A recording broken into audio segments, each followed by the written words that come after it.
Eu sou Alicelma Costa, pedagoga formada pela UFMA, mestre em Educação pela UFPA e sou professora de Educação do IFMA. Hoje vou trazer uma reflexão que delimitei da seguinte forma: políticas públicas. Necessidade de interação entre as áreas da educação, saúde, assistência social e cultura para o retorno às aulas presenciais frente à Covid-19. Como deve ser a retomada das aulas presenciais? Uma coisa é certa: é preciso planejar como será a retomada das aulas presenciais. No início de maio de 2020, o movimento Todos pela Educação emitiu a nota técnica Educação na Pandemia, o retorno às aulas presenciais frente à Covid-19. Segundo o relatório do Todos pela Educação, os órgãos públicos e as escolas já devem mapear quais serão as possibilidades de reposição de conteúdo, levando em conta a carga horária de trabalho dos professores, o espaço físico disponível e o acesso ao saneamento básico. Não podemos nos iludir pensando que, no retorno às aulas, professores e alunos retomarão o processo de ensino-aprendizado no ponto em que o deixaram no momento em que as aulas foram subitamente suspensas. O confinamento em casa traz consequências emocionais efetivas, tanto para as crianças e os adolescentes, como para os profissionais da educação. A pandemia atingiu famílias cujos membros adoeceram ou morreram. O longo período sem aulas também agrava problemas como a desigualdade entre alunos de diferentes classes sociais. Para enfrentar os diferentes desafios que surgirão com a reabertura das escolas, é fundamental haver maior integração entre diferentes áreas das políticas públicas e coordenação entre os estados e seus municípios. A nota técnica se baseia em diferentes situações e experiências de países que passaram por desastres naturais ou conflitos armados e contou com a colaboração de 5 profissionais especialistas na educação, com ampla experiência em gestão pública, na área da educação em diferentes regiões do Brasil. Todos são ex-gestores públicos educacionais. Lembrando que nesse momento de convulsão social em que o Brasil se encontra, em todos os segmentos sociais, os ex são muito bem-vindos, pois pelo menos estão com credibilidade. Então, vou fazer a reflexão de hoje com base no documento Todos pela Educação e deixarei o link aqui para que quem tiver interesse possa conhecer o documento na íntegra e, inclusive, conhecer os ex-gestores públicos educacionais que contribuíram para a construção do documento.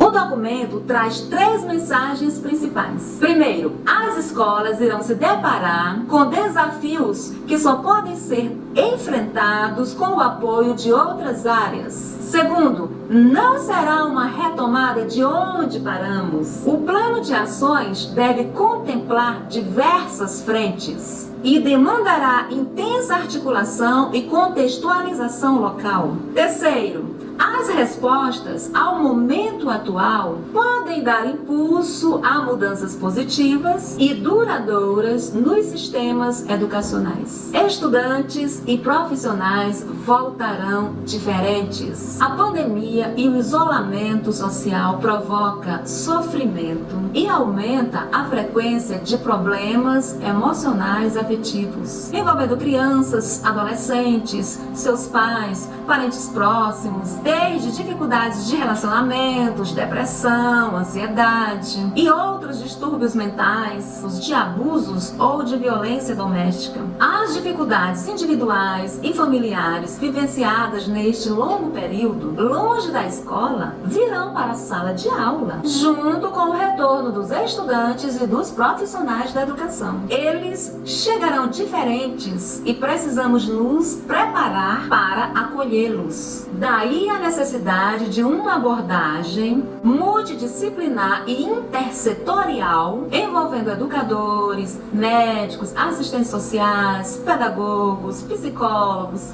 dentre outros profissionais. Haverá a necessidade de se dar importância de se comunicar com as famílias. Nunca essa parceria foi tão necessária, porque muitas ações vão depender de um diálogo ágil e eficiente entre educadores e pais. A nota técnica do Todos pela Educação toca em pontos fundamentais, como a importância de buscar um equilíbrio entre o atendimento socioemocional e o cognitivo dos alunos. É preciso integrar o trabalho dos diferentes profissionais para tratar as duas coisas. Afinal, professor não é psicólogo. O que é específico da escola é a pedagogia. E precisamos dos pedagogos dentro das escolas, mas também precisamos de psicólogos e assistentes sociais. Onde for possível, precisamos do acesso também a outros profissionais, por exemplo, médicos, enfermeiros e nutricionistas. Temos o aumento do risco de evasão escolar, principalmente no ensino médio. A pandemia colocou muitas famílias em uma situação extremamente difícil. Para evitar o aumento da evasão, será necessário monitorar os alunos com atenção e fazer uma busca ativa para trazer de volta aqueles que não retornarem por conta própria. Mais um motivo para uma ação coordenada com equipes de assistentes sociais, com o objetivo de impedir que esses adolescentes fiquem pelo caminho, devido à crise econômica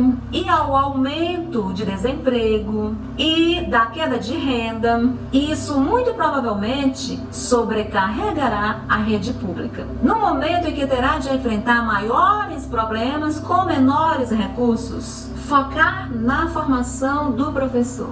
A formação dos professores deve ser o foco número 1 na fase pós-Covid. Talvez esta seja a hora de concentrar recursos na capacitação do professor. São os professores quem precisam estar equipados para entender a nova realidade e saber reagir a ela da forma adequada. Flexibilidade ao organizar o ano letivo. A escola terá de ter flexibilidade na hora de reorganizar o calendário e o currículo escolar. Seria a hora de pensar em um ciclo de aprendizado mais longo, juntando o que resta de 2020 ao ano de 2021, por exemplo. No Brasil, o ano letivo mal havia começado quando ocorreu a suspensão das aulas. Considerando que as aulas serão retomadas, pode fazer sentido repensar o calendário e o currículo para distribuir o conteúdo de 2 anos em 18 meses, por exemplo.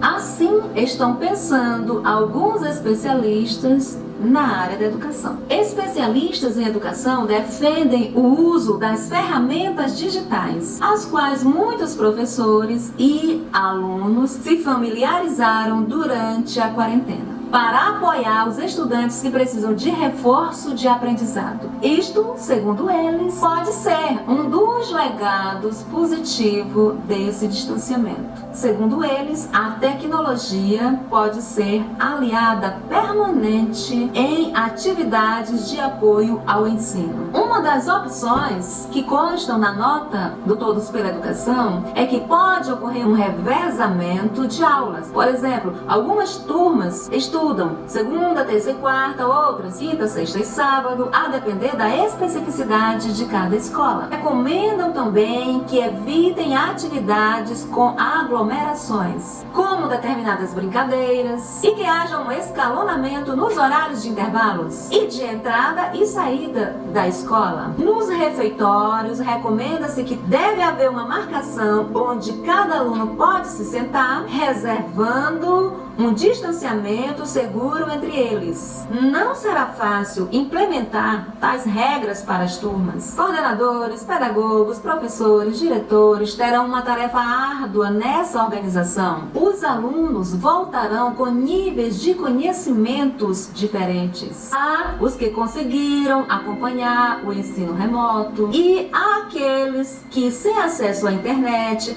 não tiveram nenhum tipo de acesso às atividades. atividades. Isso não será possível ensinar tudo o que era previsto para o ano letivo de 2020. Vamos ter que eleger conteúdos e prioridades para planejar o que fazer de forma intensiva. Segundo Todos pela Educação, os impactos estão associados à longa duração do isolamento, ao medo da infecção pelo coronavírus, às incertezas quanto aos recursos financeiros, ao convívio prolongado em um ambiente às vezes tóxico de abuso e violência. Por isso, recomenda-se que as escolas fiquem atentas ao impacto da falta de interação entre os alunos durante o período de isolamento, as consequências da falta de acesso ao ensino remoto, aos alunos que foram mais expostos aos riscos de violência,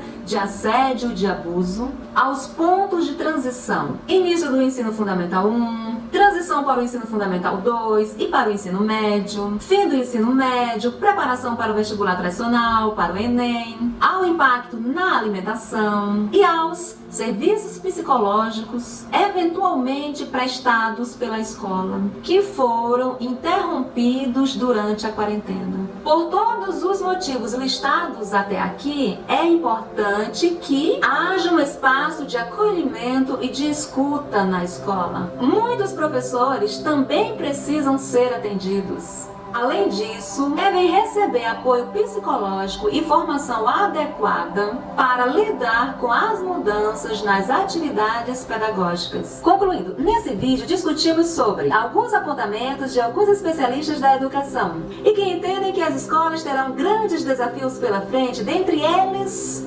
destacam-se impacto emocional nos alunos e nos profissionais da educação, abandono e evasão escolar, retorno gradual com precauções com a saúde, cumprimento da carga horária exigida por lei, avaliação diagnóstica e recuperação da aprendizagem, comunicação frequente com os pais e responsáveis, contextualização das ações no nível da escola, atendimento intersetorial como esforço perene, institucionalização de política de recuperação da aprendizagem, fortalecimento da relação família-escola e a tecnologia como aliada contínua. É isso! Se você gostou desse vídeo, deixe seu like. Se você não for inscrito, faça sua inscrição. Deixe comentários, sugestões e até a próxima preleção!